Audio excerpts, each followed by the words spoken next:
l-Epifanija tal-Mulej.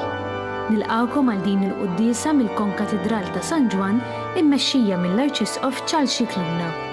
Jikkonċelebraw l-Isqof Awżiljarju Joseph Gallia Kurmi u diversi saċerdoti oħra. Waqt il-quddiesa tal-lum se jitħabbru l-festi tal-Mulej għas-sena 2022 u l-Arċisqof se jagħti l-Ministeru tal-Akkwalitat lil 3 seminaristi. It-tfal jistgħu jsegwu l-liturġija tal-ħadd minn fuq il-website bekids.mt.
Fl-isem tal-Missieru tal-Iben u tal-Ispiritu Santu. Amen.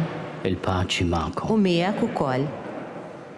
Ħuti, jernar fuħtijietna ħalli nħejju ruħna ċelebrazzjoni tal-misteri qaddisa u biex nirċievu l-barka apostolika bl-indulġenza plenarja fl-aħħar tal-quddisa.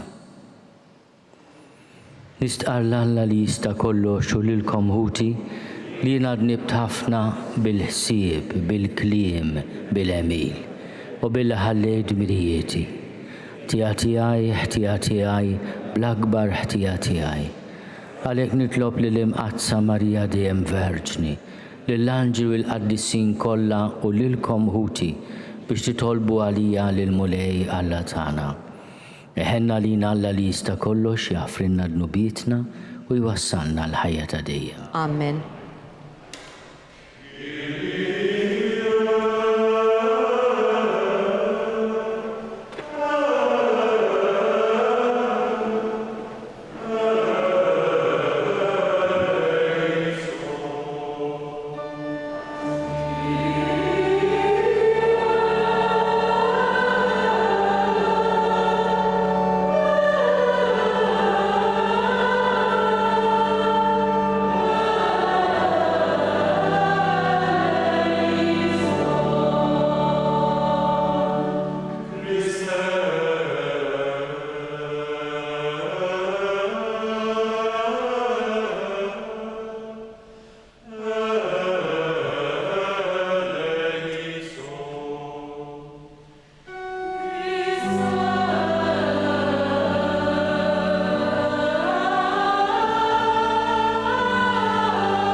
Excelsis Deo.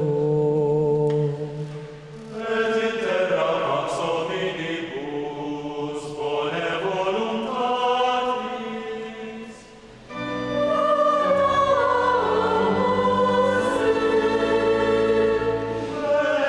Benedicimus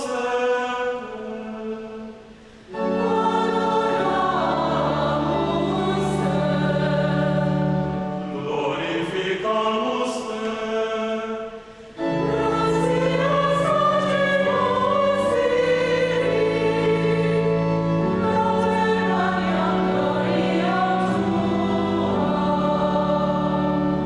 Domine Deus Rex Celestis, Deus Pater omnipotens,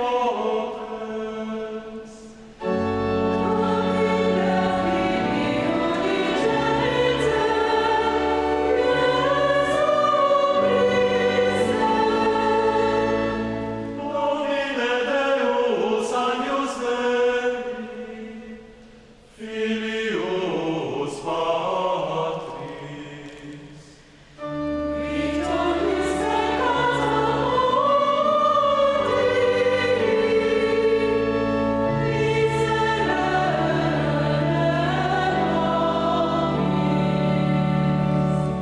qui tollis peccata mundi, suscipere peccationem nostra.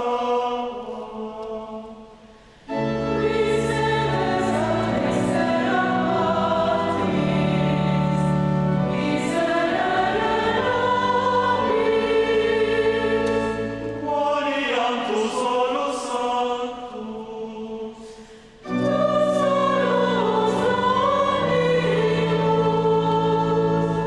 tu solus altissimus, Iesu Christe,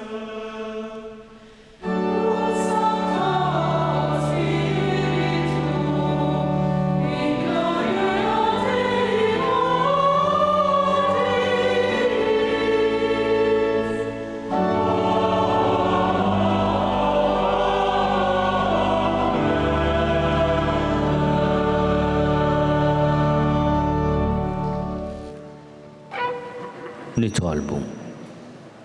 U Alla inti l-lum b'kewkba mexxejt il-ġnus u għarraftom lill-ibnek il-waħdini. Fil-ħina tiegħek atina li aħna li diġà rafniek bis-saħħa tal-fidi. Naslu biex nitaxqu bik wiċċ imbiċċ fis-sebħ tal-kobor tiegħek fis-sema. Bibnek Ġesu Kristu Sidna li walla, u miegħek jgħix u jsaltan fl-imkien mal-Ispiritu Santu għal dejjem ta' dejjem. Amen.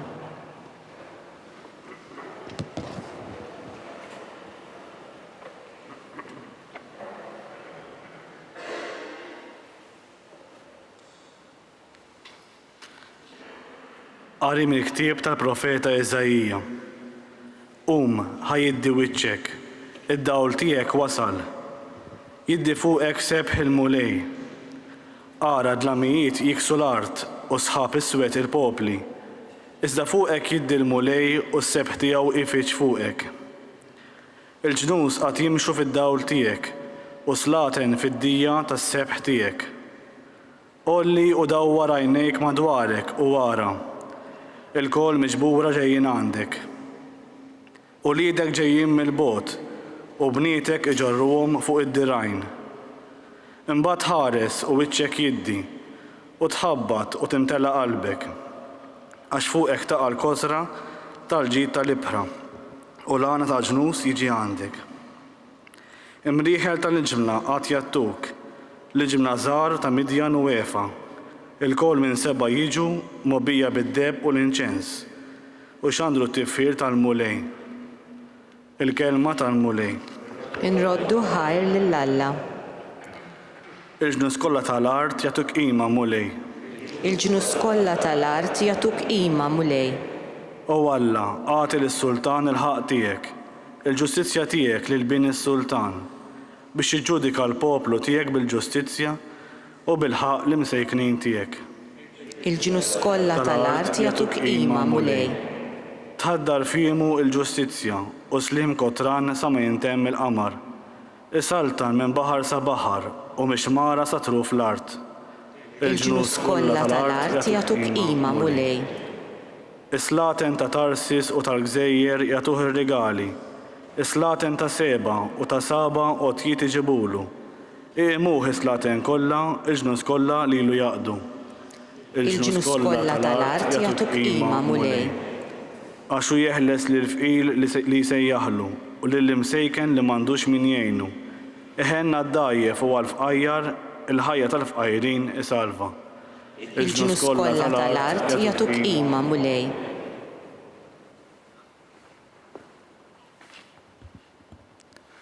Qari mill-littra ta' San Pawlo Apostlu lill-Efesin. Ħuti, intom smajtu bil-pjan tal-grazzja li Alla tani għal-ġid tagħkom, jiġifieri li permezz ta' rivelazzjoni għarrafni l-misteru. Dan hu l-misteru li fil-ġenerazzjonijiet li moddija ma kienx marraf lill-bnedmin bħalma issa ġie rrivelat lill-apostli qaddisa tiegħu u lill-profeti fl-Ispirtu. Jiġifieri li l-pagani huma msejħa biex ikollhom semm mill-istess wirt, ikunu membri tal-istess ġisem, ikollhom semm mill-istess weda fi Kristu Ġesu permezz tal-Evanġelju, il-kelma tal-mulej. Inroddu ħajr lill-Alla.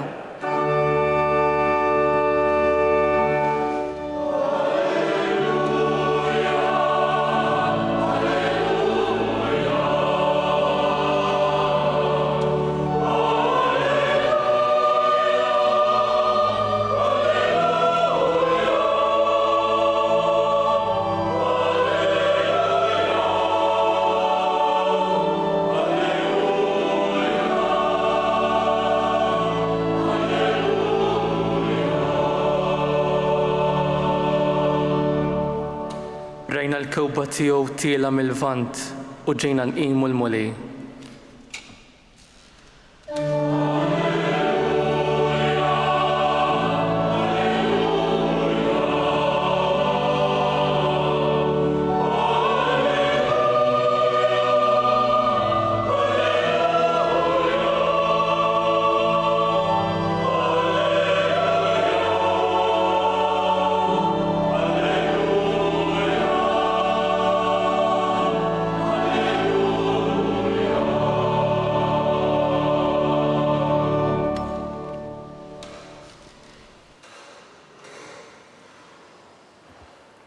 Il-mulej magħkom. U miegħek ukoll.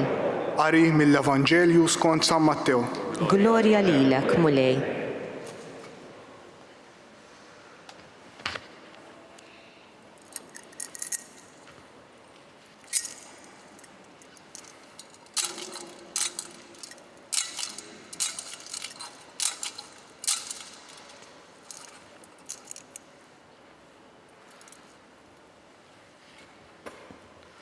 Meta twieled Ġesu f'Betlehem tal-Ludija, fi żmien is-Sultan Erodi, xi maġi mill-Lvant ġew Ġerusalemm jistaqsu: fejn hu dak li twieled Sultan tal-Lud? Għax rajna l-kewkba tiegħu tiela u ġejna nqimuh. Is-Sultan Erodi sama bihom u tħawwatu u Ġerusalemm kollha miegħu.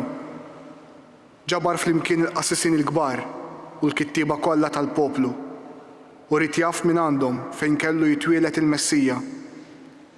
Huma qalulu f'Betlehem tal-Ludija għax hekk inkiteb mill-profeta: u int Betlehem, art ta' Ġuda, le, m'intix l-iżgħar fost il-bliet il-kbar ta' Ġuda, għax minnek joħroġ mexxej li jara l-poplu tiegħi Iżrael. Erodi imbagħad sejjaħ lil maġi bil-moħbi u tkixxef bir-reqqa kollha minn għandhom iż-żmien li fih deritilhom il-kewkba. Bagħathom Betlehem u qalilhom: morru, staqsu sewwa t-tifel u meta ssibuh ejjew għejduli ħalli jien ukoll niġi nqimu.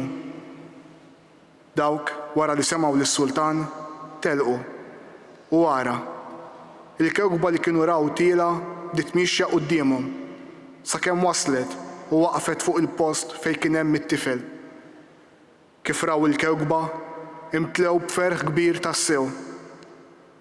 Meta mbagħad daħlu d-dar u raw li t-tifel ma' ommu Marija, inxteħtu fl-art imuh. Fetħu t-teżori tagħhom u offrewlu rigali deb, inċens u mirra. Imbagħad billi kienu missijin f'ħolma biex ma jerġgħux imorru lura għand Erodi, telqu lejn arthom minn triq oħra. Il-kelma tal-mulej. It-tifħir lilek Kristu.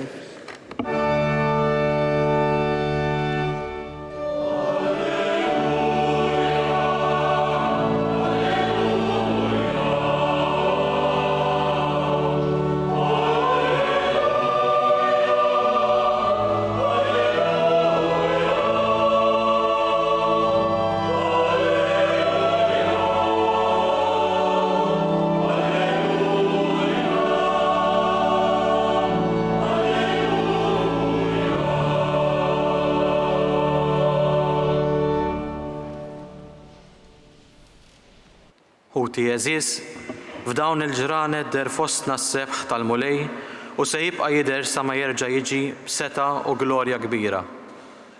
Tul is-sena kollha flimkien mal-Knisja aħna ngħixu l-misteru tas-salvazzjoni tagħna li jilħaq il-qofol tiegħu fi 3 ijiem imqazza tal-għid li fihom niċċelebraw il-passjoni, il-mewt u l-qawmien ta' Kristu mill-imwiet. Din is-sena il-ferħ tal-Għid il-Kbir li jxerret ma' kull imkien fid-dinja se ngħixuh mal-Knisja kollha fi 17 ta' April. Iżda kull nhar ta' Ħadd il-Knisja tistedinna biex ngħixu dan il-ferħ tal-Għid, għax kull nhar ta' Ħadd il-Knisja tiċċelebra il-misteru kbir tal-fidwa tagħna u tfakkarna li l-mulej bil-mewt tiegħu eret il-mewt tagħna u bil-qawmien tiegħu mill-imwiet tagħna ħajja ġdida. Marbutin ma' din il-festa tas-salvazzjoni tagħna hemm il-jum qaddis tal-bidu tar-Randan imqaddes li din is-sena se niċċelebrawh fit-2 ta' Marzu. It-tluħ tal-mulej fis-sema ser infakruh fid-29 ta' Mejju. Il-Ħadd 5 ta' Ġunju niċċelebraw Għid il-50 li jagħlaq iż-żmien tal-Għid il-Kbir tal-mulej. U hemm imbagħad l-ewwel Ħadd tal-Avvent fis-27 ta' Novembru, meta mill-ġdid mal-Knisja nibdew ngħixu l-misteru tas-salvazzjoni tagħna. Il-Knisja tħabbar ukoll il-misteru tal-Għid meta matul is-sena tiċċelebra l-festi tal-Imqazza Verġni Marija, Omm Alla u Omm il-Knisja, tal-Apostli u tal-Qaddisin, tal-Martri u tar-raja tal-Erwieħ u tal-Verġni, u kull meta tagħmel it-tifkira ta' ħutna l-mejtin, waqt li tagħti tifħir ġieħ glorja u ratti l-ħajr lil Mulej Ġesu, li kien, li hu u li jibqa' għal dejjem, sit iż-żminijiet u sultan tal-ħolqien kollu.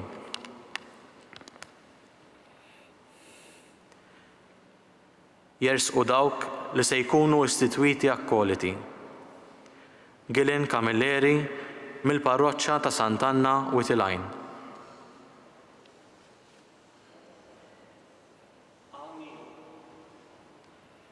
Ian Diakono mill-parroċċa ta' Stella Maris ta' Sliema.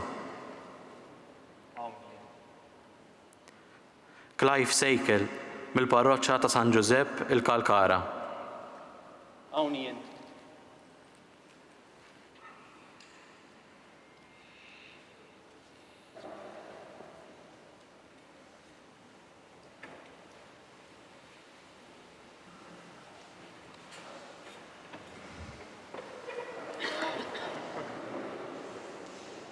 Dan il-jum qaddis tal-Epifanija. Epifanija hija kelma li ġejja mill-Griek, kolli tispjegana kif dan il-jum il-Mulej juri lilu nnifsu lill-ġnus. Dan il-jum qaddis tal-Epifanija, il-Knisja f'Malta qiegħda tilqa' 3 żgħażagħ fit-triq tagħhom lejn is-saċerdozju u lillum se jiġu istitwiti ministri akkoliti. Akkoliti huma dawk li għandhom is-seta f'ċirkustanzi straordinarji iwasslu it-qarbin lill-poplu ta' Alla. Imma llum ukoll smajna it-taħbira sabiħa wara l-Vanġelu tal-jum qaddis tal-Għid li dis-sena jaħbad fi 17 ta' April. Nistgħu ngħidu li permezz ta' dan il-ġest li fih il-Knisja wara l-Evanġelju tal-jum tal-Epifanija jew inkella kif nafu ħanna l-Maltin it-Trere tħabbar id-data tal-Għid. Dan il-ġest jgħaqqad il-festi tal-Milied li jispiċċaw il-ħadd li ġej bil-festa tal-Magħmudija tal-Mulej mal-Għid il-Kbir. Għaliex il-qawwa tal-misteri kollha li qegħdin niċċelebraw timbet fil-misteru tal-Mulej imsallab li miet għalina u li qam mill-mewt għalina. Il-komunità Nisranija setet tirrifletti fuq il-kobor tal-iben ta' Alla magħmul bniedem fid-dawl tal-misteru tal-qawmin tiegħu mill-imwiet. Is-salm responsorjali sabiħ ħafna li smajna llum u li fih jiġbor il-misteru li qegħdin niċċelebraw ifakkarna li l-ġnus kollha tal-art jagħtu qima lill-Mulej. U f'dan is-salm hemm riferiment għal dak li jirrakkonta l-Vanġelu skont San Mattew. Is-slaten ta' Tarsis u tal-Gżejjer jagħtuh ir-rigali. Is-slaten ta' Seba u ta' Saba għotjiet iġibulu. Iħimuh is-slaten kollha, il-ġnus kollha lilu jaqdu. Wieħed jifhem għaliex dawn il-maġi dawn l-orrif tal-Vant meta fiċċew lis-sultan tal-Lut li għadu kif twielet marru Ġerusalemm, din il-belt antika, prestiġjuża, li fiha kien jgħix ukoll is-sultan Erodi.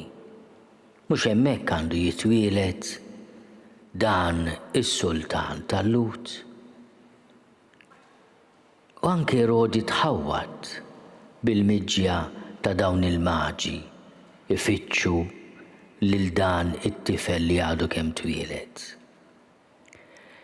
Imma s-sinjal li jingħata permezz tal-kelma ta' Alla huwa s-sinjal ta' ċokon. U int Betlem, art ta' Ġuda, le m'intix l-iżgħar fost il-bliet il-kbar ta' Ġuda, għax minnek joħroġ mexxej li jira il-poplu tiegħu Iżrael. Nistgħu ngħidu li diġà f'din il-profezija meħuda mill-ktieb tal-profeta Mikea, il-mulej diġà jissejjaħ raj. Ftakru li wkoll isejjaħ lilu nnifsu ir-raj it-tajjeb li jagħti ħajtu għan-naġġ tiegħu. Minnek joħroġ mexxej li jira il-poplu tiegħi Iżrael. Il-maġi allura kellhom jifhmu li għalkemm il-ħolma tagħhom kienet li jiltaqgħu ma' xi ħadd kbir, qawwi, għaref, setan, u r-rigali tagħhom kienu jesprimu din l-idea li kellhom. It-tarbija li sabu kienet tarbija familja fqira li fit-twelid tagħha peress li ma kienx hemm post tal-jom fil-lukanda, omma fisqieta u meddida f'maxtura. Għaliex il-mulej li kellhom jiltaqgħu miegħu is-slatem maġi fil-misteru li qegħdin niċċelebraw illum huwa dak li jeħles lill-fqir li jsejjaħlu u lill-imsejken li m'għandux min jgħinu. Dan ir-re li twielet u li huma ġew imsejħa permezz ta' kewkba biex jiltaqgħu miegħu u jqimuh. Jeħenn għad-dajjef u għall-fqajjar. Il-ħajja tal-fqajrin isalva. Il-maġi terqu min jaf kemm jiem u min jaf kemm tbatija, imsejħa b'kewkba li mlietom bil-ferħ. U ltaqgħu mar-re li twielet fil-faqar biex ikun jista' jħenn għad-dajjef u għall-fqajjar u l-ħajja tal-fqajrin isalva. Eżis seminaristi, il-Knisja llum tilqa it-talba tagħkom li intom tiġu istitwiti akkolti. Eżis, tinsewx li intom bil-mod il-mod qed tiġu magħżula u msejħa biex tkunu għaddejja ta' dan is-sit, ta' dan ir-raj li jħenn għad-dajjef u għall-fqajjar. Aziz Gillen, Aziz Ian, Aziz Clive, italmu ersqu u komplu ersqu lejn il-mulej Ġesu bħala dak li jħenn għalikom fid-djufija u l-faqar tagħkom. U hekk titalmu minnu, xiġifieri tkun raj li tagħti ħajtek għall-merħla. Tradizzjonalment it-tlet tipi ta' rigali li joffrew il-maġi jiġu interpretati fl-inċens, moti lid-divinità tal-iben ta' Alla magħmul bniedem. Fid-deb moti lir-regalità lill-fatt li l-iben ta' Alla huwa s-sultan ta' slaten u sit il-ħolqien. U fil-mirra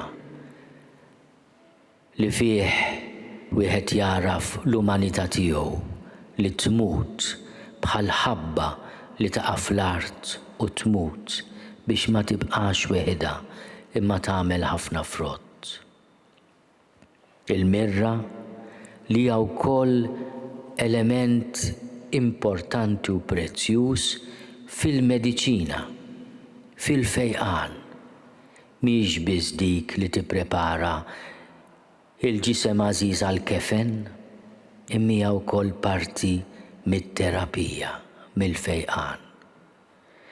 U jafdalkom fidejkom għalissa b'mod straordinarju il-qudiem fil-Ministeri tad-Djakonat u l-Presbiterat b'mod stabbilit u ordinarju u jafda lilu nnifsu fidejkom.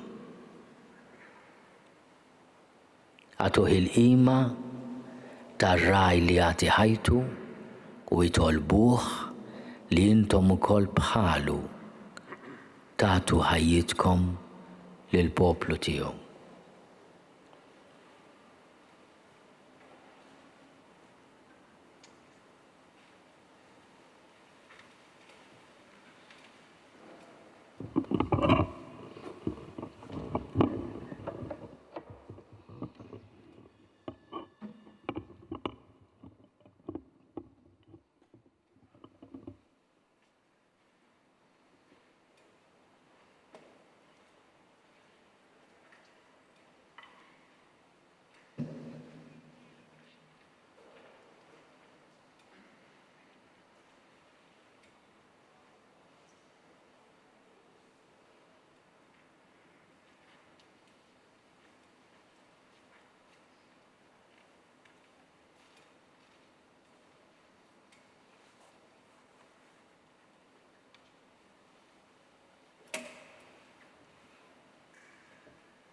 Ħuti eżis, fiċ-ċokontana nitolbu lil Mulej għal dawn il-qaddija tiegħu li huwa għażel għall Ministeru ta' Akkoliti. Nitolbuh jimlihom bil-barka tiegħu jwettaqhom biex bil-fedeltà kollha jaqdu l-Ministeru tagħhom fil-Knisja tiegħu.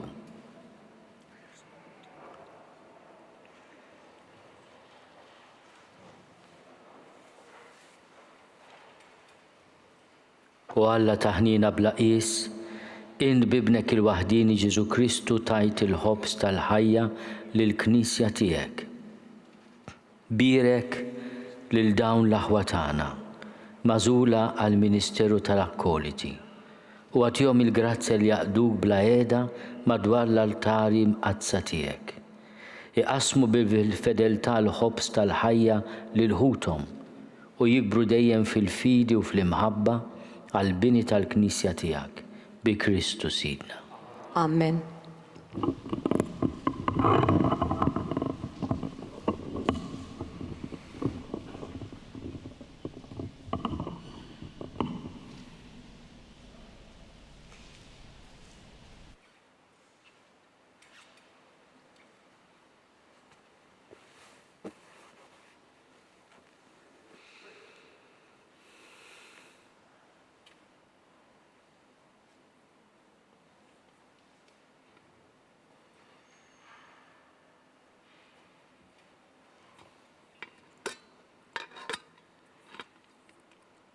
Kien inħu l-ħobs għaċ-ċelebrazzjoni tal-Ewkaristija mqazza u għex b'mod li jkun jixraqlek is-servi fil-mejda tal-Mulej u fil-Knisja.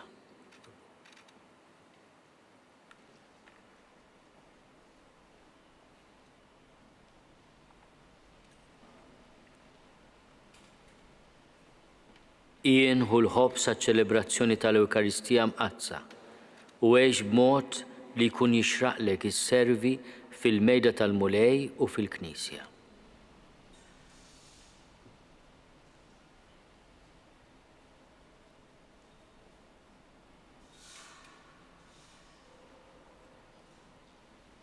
Clive hu l-ħobs għaċ-ċelebrazzjoni tal-Ewkaristija mqazza u għex b'mod li jkun jixraqlek is-servi fil-mejda tal-Mulej u fil-Knisja.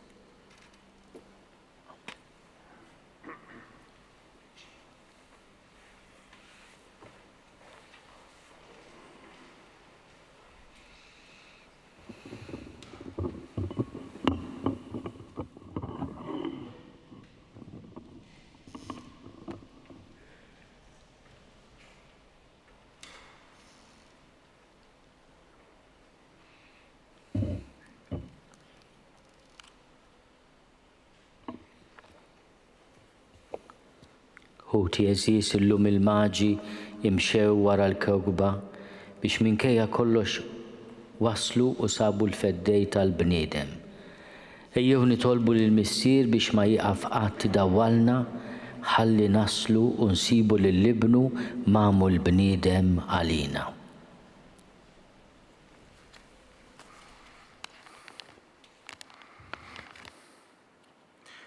Missier, għamel il-Knisja bit-talim u l-ħajja tagħha tkun dejjem dawla l-ġnus biex jaslu għandek, nitolbu. Ismana nitolbuk mulej.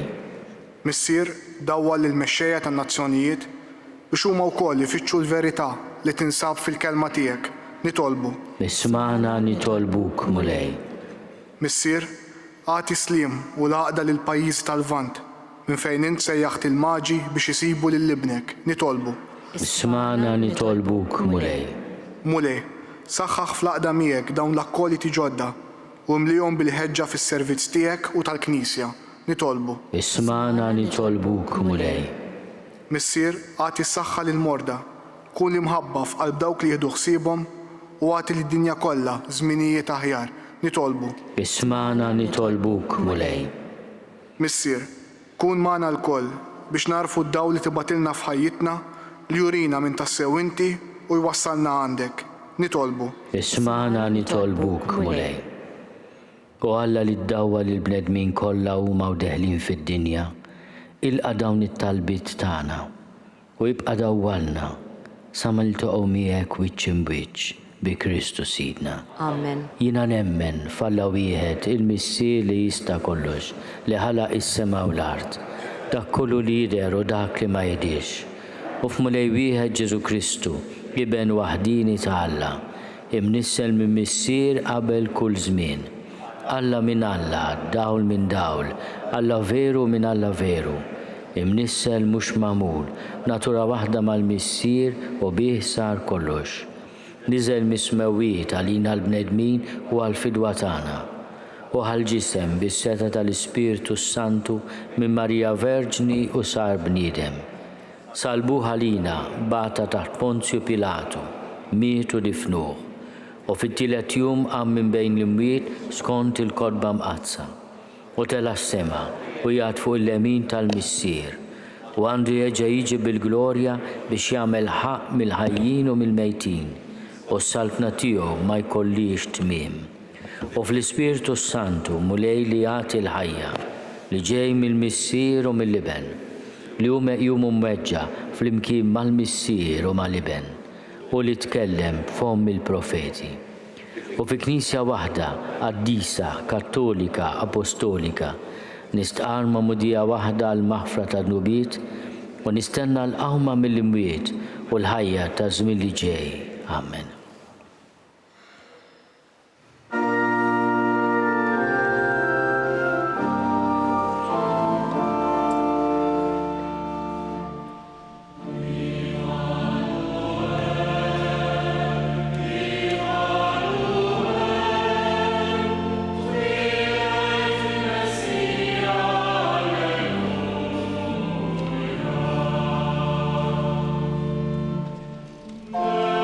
Sole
Tolbu ħuti biex is-sagrifiċċju tiegħi u tagħkom ikun joġob lill-Alla l-Missier li jista' kollox. Jirqal mulej minn dik is-sagrifiċċju għat-tifir il-glorja ta' Jessu, artiġijiet tagħna u tal-Knisja mqazza kollha tiegħu. Fil-ħina tiegħek mulej ħares lejn dawn l-offerti tal-Knisja tiegħek. Maħniex se nofrulek iżjed deheb, inċens u mirra. Iżda lill-Ibnek Ġesu Kristu li taħt iġbijat ta' dawn l-offerti huwa sagrifikat u moti lilna bħala ikel u li għaxu jsaltan għal dejjem ta' dejjem. Il-mulej magħkom.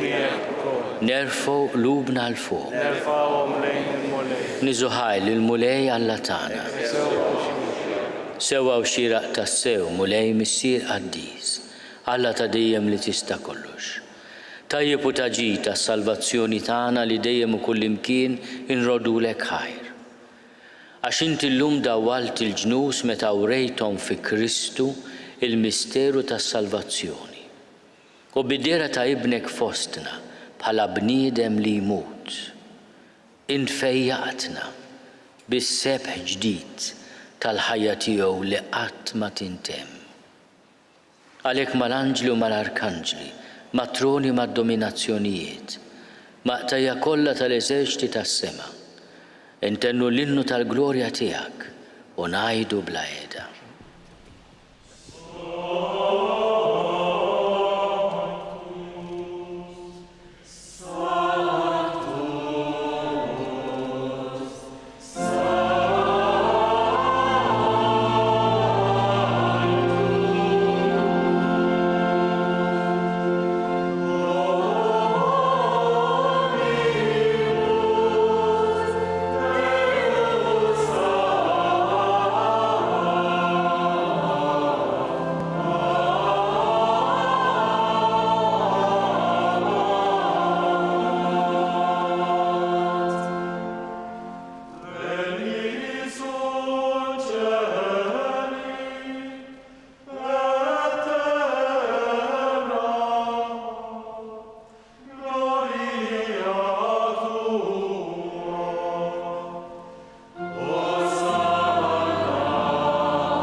Qaddis tas-sewint mulej jistoqlok it-tifħir tal-ħolqien kollu, għax bibnek Ġesu Kristu sidna u bil-qawwa tal-Ispirtu Santu, inti tagħti l-ħajja, kollox tqaddes, u tibqa' dejjem tiġbor għalik poplu biex mintluħ ix-xemx sanżula issirlek offerta safja. Għalhekk mulej ġejna quddiemek b'dawn l-offerti biex ikunu konsagrati lilek. Miċċa kontana nitolbuk għaddishom bl-Ispirtu tiegħek biex isiru il-ġisem u d-demm ta' ibnek Ġesu Kristu sidna li bi kmandament tiegħu qegħdin niċċelebraw dan il-misteru. Għaxu fil-lejl li fih ngħata għalina ħal ħobs, ratt il-ħajr, birek, qasam, tal id-dixxipli tiegħu u qal: Ħudu u kulu l-koll minn dan, għax dan huwa ġismi li jingħata għalikom.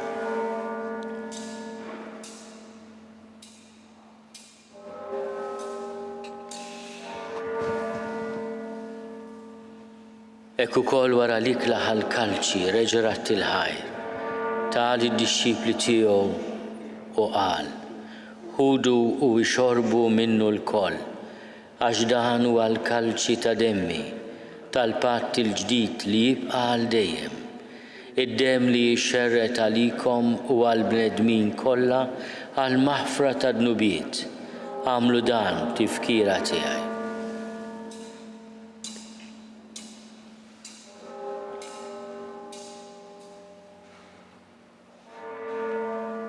Dan hu l-misteru tal-fidi.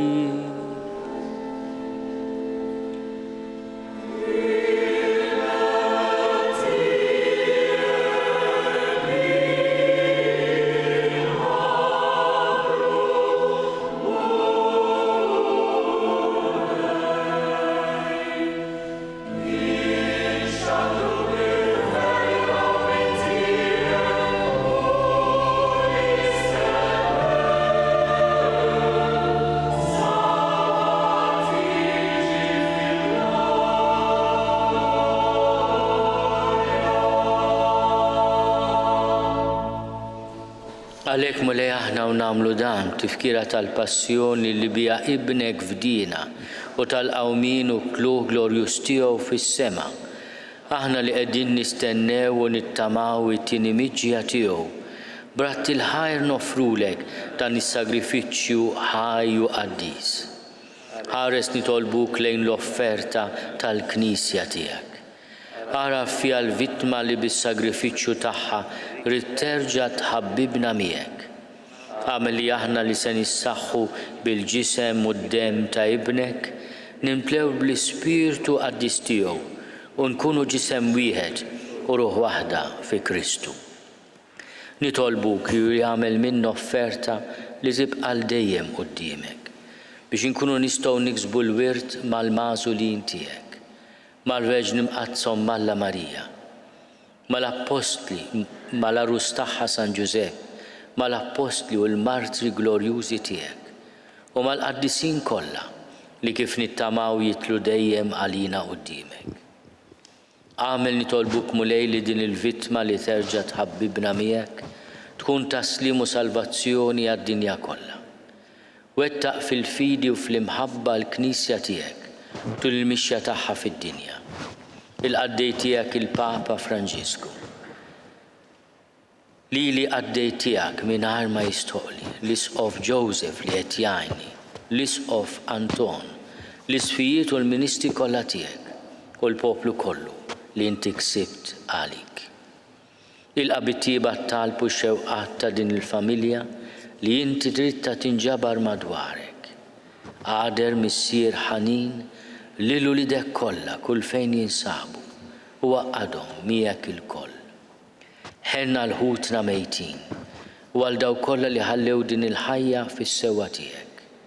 Daħħalhom fis-saltna tiegħek fejn ittamaw li aħna wkoll għad naslu biex il-koll flimkien nitaxqu għal dejjem bis-sebħ tiegħek bi Kristu Sidna li bih intfawwar id-dinja b'kull ġid.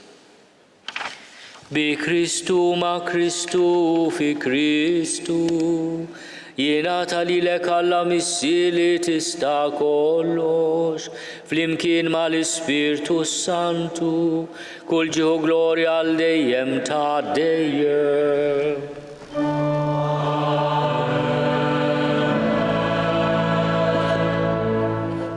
Ejjew nitolbu kif għallimna u ridna nagħmlu li bent Alla Ġesu għas-salvazzjoni tagħna. Missierna li inti fis-smowiet jitqaddes ismek tiġi saltinatek, ikun li trid int kif is-sema hekk fl-art. Ħobżna ta' kuljum għatina llum, aħfrilna dnubietna bħalma naħfru li minhu ħati għalina. La ddaħħalniex fit-tiġrib iżda eħlisna mid-deni. Eħlisna nitolbuk mulej minn kull deni.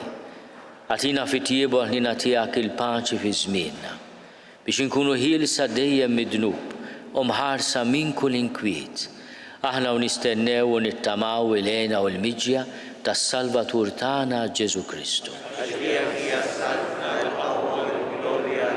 Mulej Ġesu Kristu li għat lill-apostli tiegħek, inħallilkom is-sliem, natikom is-sliem tiegħi, la tħares lejn dnubietna. Iżda ħares lejn il-fidi tal-Knisja tiegħek.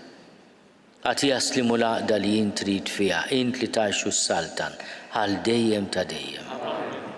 Il-paċi tal-mulej tkun dejjem magħkom. Għatu l-paċi lil xulxin.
danu l-ħaruf talla, danu li neħidnu bit tad-dinja. Ħenin dawk li ma mistiedna l-ikla tal-ħaruf. Mulej ma jistoqlix tidħol taħt is-saqaf tiegħi, iżdajt biss kelma waħda u ruħi tkun infejja.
Flimkien ngħidu t-talba għat-tqarbina tax-xewqa. Ġesu, jiena nemmen li inti tinsab ta' bilħaq fis-sagrament tal-Ewkaristija. Irrid inħobbok fuq kollox u fuq kulħadd. Inti taf li nixtieq nirċevik ġewwa fija. Imma ġala darba bħalissa ma nistax nilqek ġewwa fija sagramentalment, nitolbok li tiġi fija spiritwalment. Ejja għandi, Ġesu tiegħi, biex jiena niġi għandek. Ħeġġiġni bl-imħabba għalik, biex f'ħajti u f'mawti jiena nemmen fik, nitma' fik u nibqa' nħobbok għal dejjem.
Nitolbu. Mulej mexxina dejjem u kullimkien bid-dawl tiegħek tas-sema biex fema safja narfu il-misteri qaddisa li fihom oġbok tatina sem u nirċevuhom kif jixra bl-imħabba kollha bi Kristu Sidna.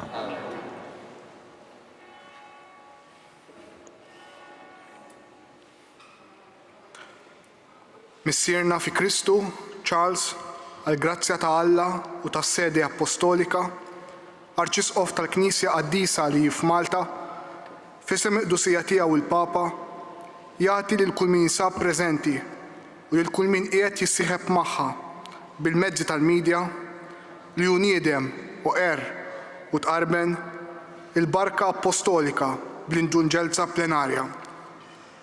Itolbu għalhekk lil Alla għaqdusija tiegħu il-Papa Franġisku u għall-Isqof tagħna Charles, għallomna l-Knisja Mqazza u fittxu li timxu dejjem f'xirka sħiħa magħha bħajja qaddisa. Il-mulej magħkom. Baxxu raskom biex tirċievu l-barka.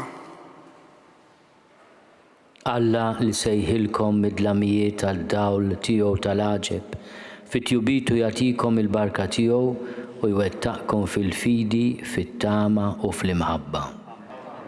Lilkom li b'qalb qawwija qegħdin timxu wara Kristu li l-umder fid-dinja bħala dawl jiddi fid-dlam, jagħmilkom ukoll ulied dawl għal ħudkom. Jagħtikom li wara din il-ħajja taslu għand Kristu Sidna li hu dawl minn dawl, kif fer kbir waslu għandu l-maġi li mxew mal-kewkba sakemm sabuh.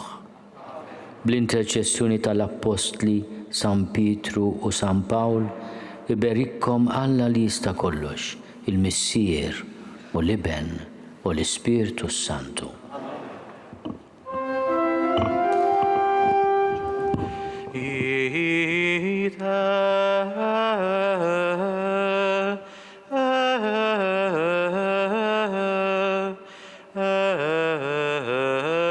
Missa est.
Naslu fit-tmiem din il-qudiesa mill-Konkatedral ta' San Ġwan li matula 3 seminaristi Gilliam Camilleri, Ian Diakono u Clive Sejkel ġew istitwiti bħala koliti, jiġifieri ġew maħtura biex huma wħejju ruħhom għas-saċerdozju, jgħinu lis-saċerdoti u lid-djakni fit-tħejjija tal-artal waqt il-qudiesa, iqarbnu lil ħutom insara u jitħeġġu fl-imħabba tagħhom lejn l-Ewkaristija.